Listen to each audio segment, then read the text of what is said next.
అని ఊరు వాడ అనుకున్న గాని మహారాజు నాకు నవాడు.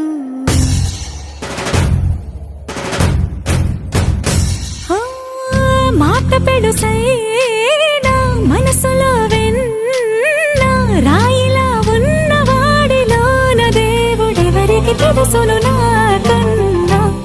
సూసేకి అగ్గిరవ్వ మాదిరే ఉంటా